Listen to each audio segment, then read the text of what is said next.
আমাদের প্রথম কাজ হচ্ছে আমরা গুনাহ করে ফেলি। আমরা তো মানুষ, আমাদের গুনাহ হতে পারে, আমাদের গুনার শেষ নাই। হাঁটতে চলতে ফিরতে চোখের জানা, হাতের গুনাহ, কানের জানা, আমরা অনেক রকম জানার মধ্যে লিপ্ত হয়ে যাই, খারাপ কাজের মধ্যে লিপ্ত হয়ে যায়। আল্লাহ বলেন, বান্দা তুমি যদি মৃত্যুর আগ পর্যন্ত আমার কাছে তওবা করো, আমি আল্লাহ তোমার তওবা কবুল করে নিব, তোমার গুনাহ মাফ করে দিব। সুবহানাল্লাহ। আমরা যখন মানুষের কাছে চাই, মানুষ আমাকে একবার দিবে, দুইবার দিবে, তিনবার কেউ দিবে না, সবাই নারাজ হয়ে যাবে, রাগ উঠে যাবে, আমি আর তোমাকে কত দিব। মানুষ এটা বলে।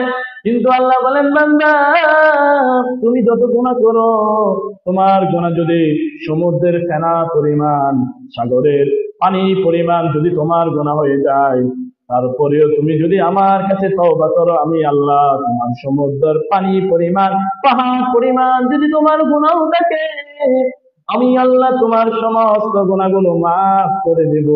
এতে আমি আল্লাহ কোনো পরোয়া করি না। কারণ আমি আল্লাহ হলাম বিশ্ব জগতের রব, আমি আল্লাহ হলাম সমগ্র পৃথিবীর মালিক।